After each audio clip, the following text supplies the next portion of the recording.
जय हिंद विद्यार्थी, आप सब कैसे हैं। उम्मीद करते हैं आप स्वस्थ होंगे और मस्त होंगे। तो आज हम लोग 2017 का पार्ट 1 लेके आ रहे हैं। अभी तक हम लोग 2018 का पार्ट 1 लेके आ चुके थे।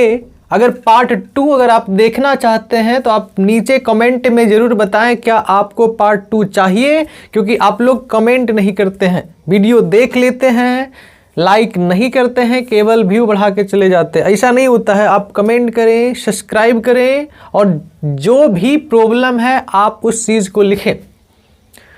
तो आज हम लोग 2017 का फर्स्ट क्वेश्चन का सॉल्यूशन करने वाले हैं, जो बड़ा आसान है।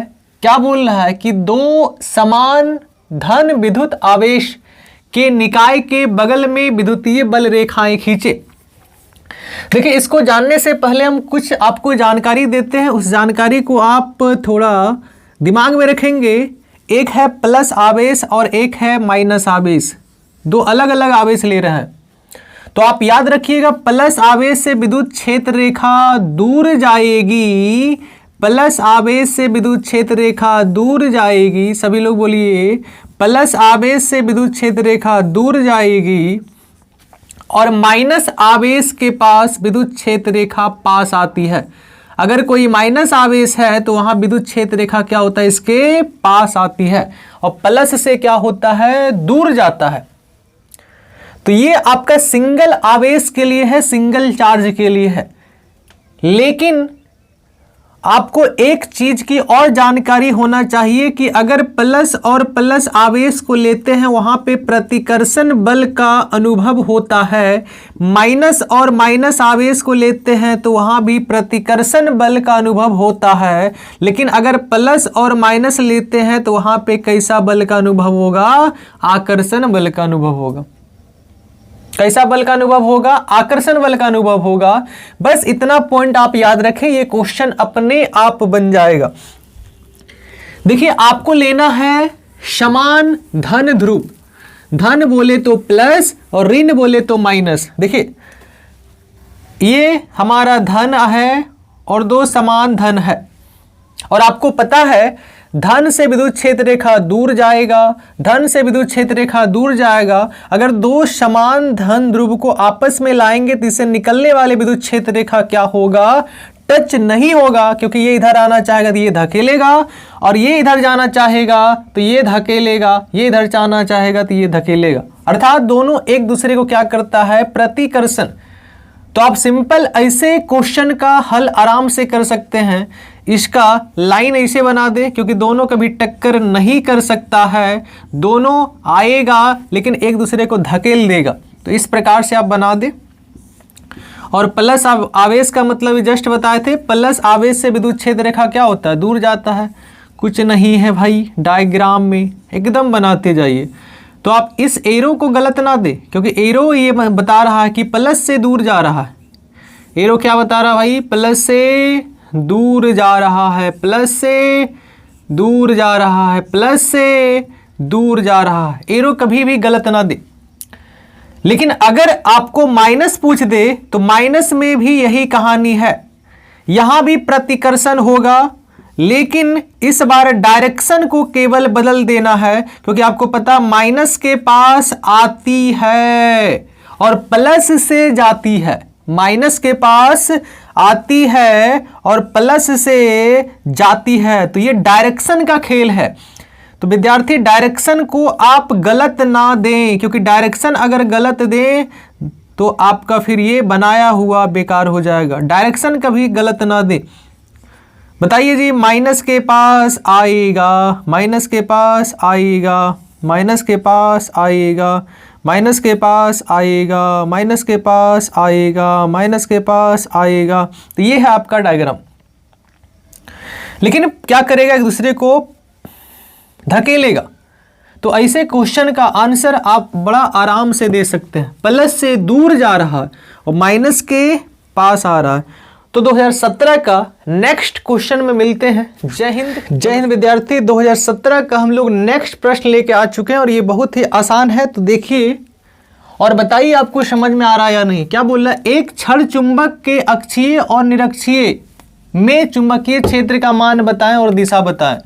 क्या क्या पूछ रहा है, मान बताइए और दिशा बताइए। तो बड़ा आसान है, क्षण चुंबक ये हमारा है जिसपे एक होता है -m ध्रुव प्रबलता, एक होता है +m ध्रुव प्रबलता, और इसके बीच का दूरी जो हम लोग लेते हैं वो क्या लेते हैं 2l, और सेंटर से इसके अक्ष पे आपको निकालना है चुंबकीय क्षेत्र। तो यहाँ पे केवल मान बताना, मान लेते इस पॉइंट पे निकाल रहे, तो आपको देखे होंगे कि सेंटर से इसके बीच का दूरी हम लोग क्या लेते थे भाई r, और इसके कारण जो आपका अक्षीय स्थिति में चुंबकीय क्षेत्र का मान आता था वो किस प्रकार से आता था बताइए, μ0/4 पाई इंटू 2 M r बटे होता था r square minus l square के पावर 2 ये होता था। इसका जो अंतिम मान आता था वो हम लोग इसको छोटा करने के लिए क्या करते थे, माना कि r बड़ा है l से, तो अगर r बहुत बड़ा है l से तो l हम लोग क्या मान लेते थे 0, l क्या मान लेते थे 0। तो बताओ b अक्षीय का मान कितना होगा, μ0/4 पाई r, यहाँ पे ये 0 हो जाएगा तो r के स्क्वायर का होल स्क्वायर, r के पावर 4, r से r क्या हो जाएगा खत्म। तो बताओ क्या बचा, 2 M बटे r3। ये किसका मान है भाई, अक्षीय स्थिति में ये है चुंबकीय क्षेत्र का मान। अब देखो इसका दिशा पूछ रहा है, अक्षीय स्थिति में इसका दिशा पूछ रहा है, तो दिशा बहुत ही आसान होता है, इसे आप याद रखें। दिशा जो होता है वो होता है m के और ही, अर्थात इधर हमारा m के और ही, m के दिशा के और ही, m के दिशा की और ही, अर्थात दक्षिण से उत्तर की ओर, ये आपको दर्शाना पड़ेगा, नहीं दर्शाएंगे तो आप गलत हो जाएगा, 2 नंबर में 2 नंबर नहीं मिलेगा।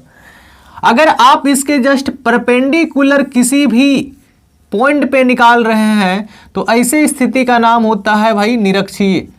सेंटर से अगर आप इसके परपेंडिकुलर क्षण चुंबक के परपेंडिकुलर कहीं पे निकाल रहे हैं तो ऐसे स्थिति का नाम क्या होता है भाई निरक्षीय। तो इस कंडीशन में बताओ बी निरक्षीय का जो मान आया था वो कितना आया था, कमेंट कीजिए। μ0/4 पाई इंटू क्या था m/r square plus l square के पावर 3/2। क्या ये सही है? अगर सही है तो बताइए जल्दी जल्दी कमेंट करके। उसके बाद हम लोग मान लेते थे, माना कि r बड़ा है l से, तो बताओ l का मान कितना आ जाता था 0। तो बताइए b निरक्षीय जो आएगा वो क्या आएगा, μ0/4 पाई। बताइए जब ये 0 हो जाएगा तो r के स्क्वायर में 3/2 हो जाएगा, 2 से 2 खत्म। तो बताइए क्या बचा, m/r के पावर 3। ये किसके लिए निकला भाई, ये निरक्षीय के लिए निकला। अब केवल आपको इसका दिशा बतलाना है, दिशा बड़ी आसान है भाई, m के दिशा के विपरीत की ओर, m के दिशा से विपरीत निरक्षीय में होता है, अर्थात उत्तर से दक्षिण की ओर। इतना अगर आप लिखेंगे तभी आपको फुल में फुल नंबर मिल पाएगा। तो उम्मीद करते हैं आपको ये चीज समझ में आया होगा, कुछ नहीं था, केवल मान लिख देना था। तो मिलते हैं नेक्स्ट प्रश्न में। जय हिंद विद्यार्थी, आप सब कैसे हैं। आइए हम लोग 2017 का नेक्स्ट प्रश्न की ओर देखते हैं। ये क्वेश्चन नंबर 3 है। अगर आप 18, 17, 12, 16, 10, 9, 8 किसी भी प्रकार का सॉल्यूशन चाहते हैं तो आप वीडियो के नीचे कमेंट में जरूर लिखें कि आपको 12 से 13 साल का क्वेश्चन प्रैक्टिस करा दे, ताकि एग्जाम में एक भी क्वेश्चन छूट ना सके। तो आइए हम लोग क्वेश्चन नंबर 3 की ओर देखते हैं। और क्वेश्चन नंबर 3 बहुत ही आसान है, केवल मान रखिए आ गया। और ये नॉमरिकल बिहार बोर्ड में कभी हार्ड पूछता नहीं है। और नॉमरिकल एक ऐसा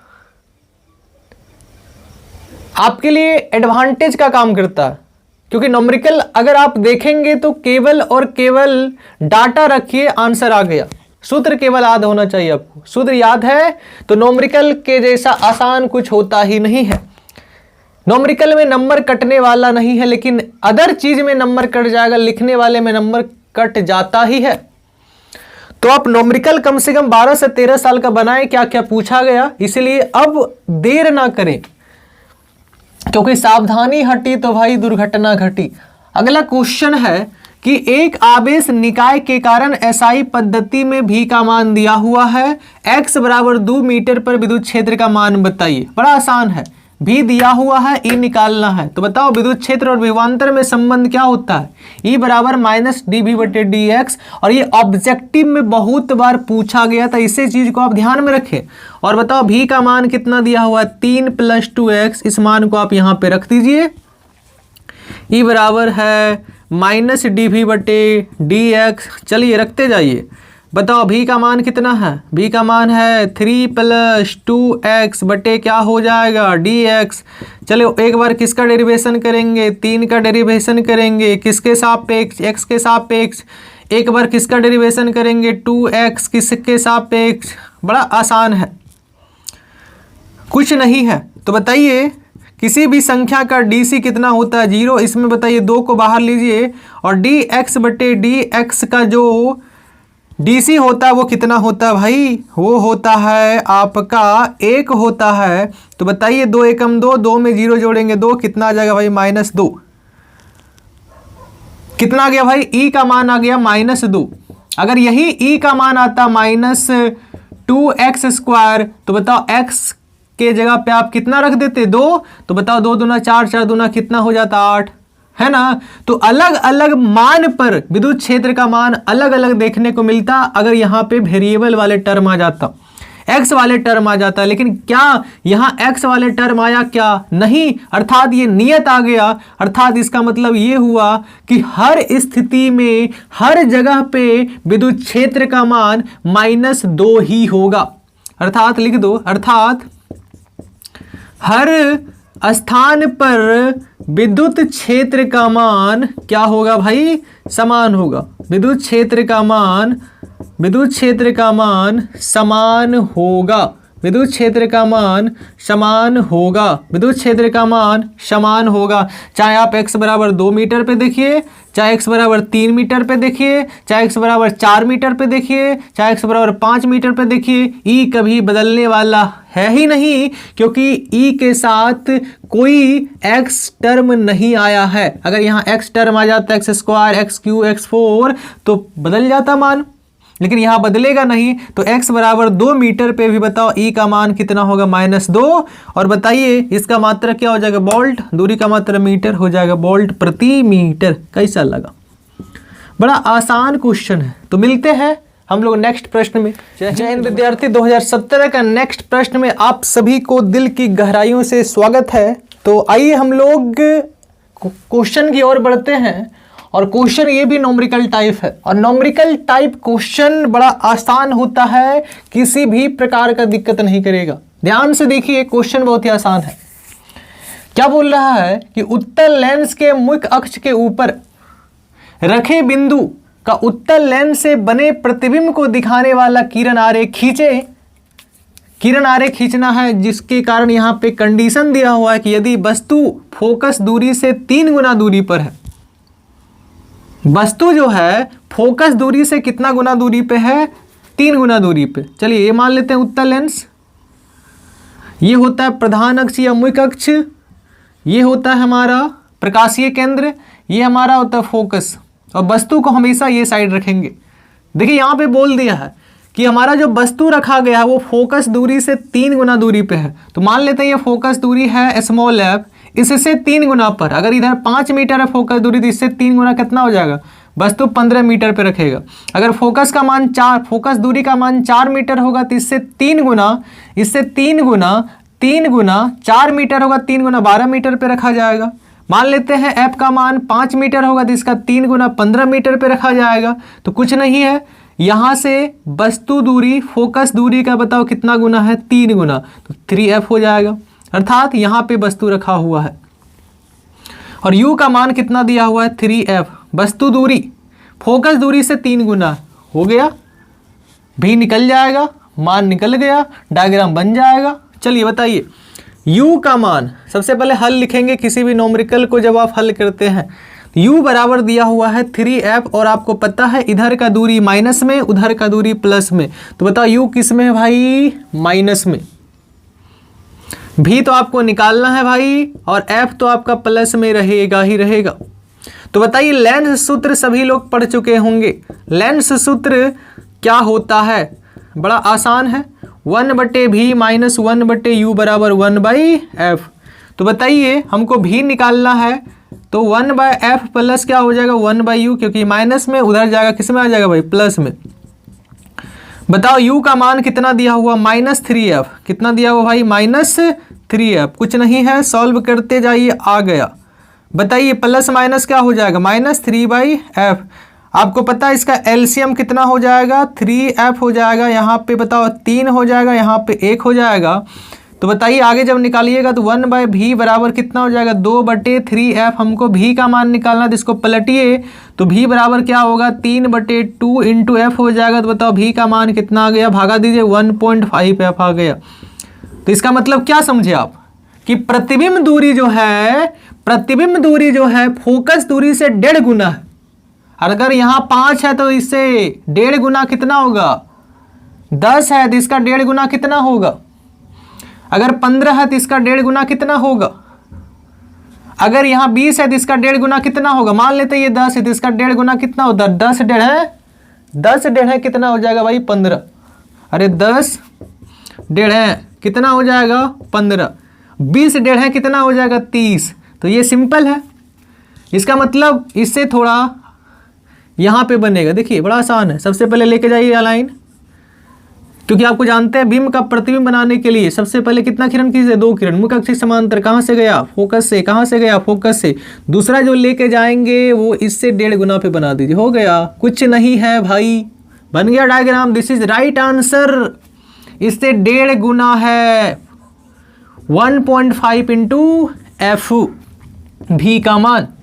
तो उम्मीद करते हैं ऐसे क्वेश्चन आप समझ पाए होंगे, क्योंकि ऐसे क्वेश्चन बहुत ही आसान होता है। तो मिलते हैं नेक्स्ट प्रश्न में। जय हिंद। जय हिंद विद्यार्थी, आप सब कैसे हैं? आइए आप सभी का 2017 के क्वेश्चन में स्वागत है, सुस्वागतम।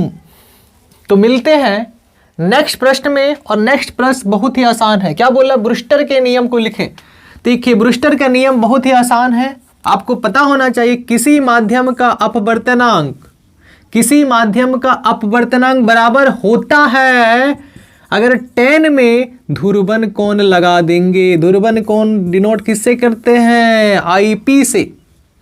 ध्रुवन कोण का परिभाषा होता है, ध्रुवन कोण का सिंपल परिभाषा होता है आपतन कोण का वैसा कोण जिसमें परावर्तित किरण 100% परावर्तन हो। 100% परावर्तन हो। परावर्तित किरण का 100% क्या हो? रिफ्लेक्शन हो। तो आप याद रखिएगा, आप इस चीज को अगर आप प्रूव करना चाहते हैं तो देखिए प्रूव कर सकते हैं। अगर नियम है तो इतना लिख दीजिए। चलिए अगर प्रूव करना चाहते हैं तो हम आपको देखो प्रूव करने का भी एक तरीका बताएंगे। लेकिन अगर आप मेरे एक पॉइंट पढ़े होंगे ऑफलाइन सेंटर में, या फिर कहीं भी आप पढ़े होंगे ऑफलाइन सेंटर कहीं भी, तो आराम से प्रूव कर सकते हैं। देखिए ये हमारा क्या होता है? अभिलंब। ये कौन सा किरण? परावर्तित किरण, जिसमें 100% का हो, परावर्तित हो जाएगा।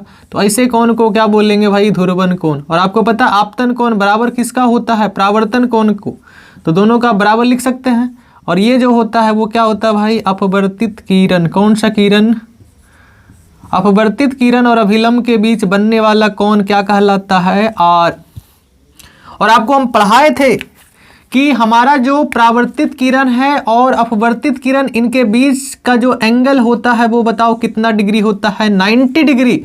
इनका जो मान होता है वो कितना होता है भाई? 90 डिग्री। तो आप भाई साहब ये बताइए कि एक रेखा पर कोण कितना बनता है? 180 डिग्री बनता है। तो आप ये बताओ जब ये 90 हुआ तो अगर हम इतना पूछेंगे तो टोटल कितना हो जाएगा भाई? 180। तो बताओ इन दोनों मिला के बताओ कितना हो जाएगा? कोई बता सकता है? ये 90 तो ये भी 90 बचा ना, तब ना 180 होगा।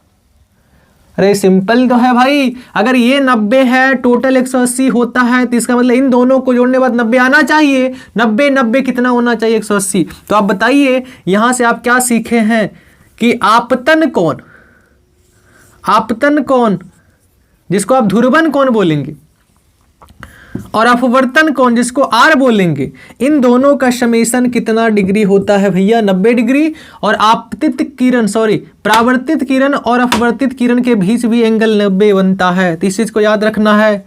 और बताओ यहां से आर का मान निकालना चाहेंगे, कितना निकल जाएगा भाई? आर का मान निकलेगा 90 माइनस IP। तो उम्मीद करते हैं इतना आपको समझ में आया होगा। आइए हम लोग स्नेल का नियम लगाते हैं। स्नेल का नियम बड़ा आसान है। स्नेल का नियम क्या कहता है बताइए? स्नेल का नियम कहता है कि साइन I बटे साइन R किसके बराबर होता है? अपवर्तनांक के बराबर होता है। तो यहां पे I जो हम लोग लेंगे वो कैसा कोण लेंगे भाई? ध्रुवन कोण। R तो R ही लेंगे, बराबर N हो जाएगा। इस चीज को प्रूव करना है। और R का मान देखो अभी जस्ट निकाल रहे हैं, तो यहां पे रख दो sine IP। Sine IP R का मान बताइए कितना निकलेगा भैया? 90 माइनस IP। कितना? 90 माइनस IP बराबर हो जाएगा N। इतना तो समझ में आया है? अगर इतना समझ में आया तो बताइए साइन IP इधर हो जाएगा, क्या होगा? Sine IP। और साइन 90 माइनस थीटा क्या पढ़े होंगे आप लोग? कोस थीटा बराबर क्या है भाई? N। क्या है? N। साइन थीटा बटे कोस थीटा। साइन थीटा बटे कोस थीटा क्या होता है भैया? Tan theta. आ गया, प्रूव हो गया। देख लीजिए कैसा लगा। तो आप लाइक करें।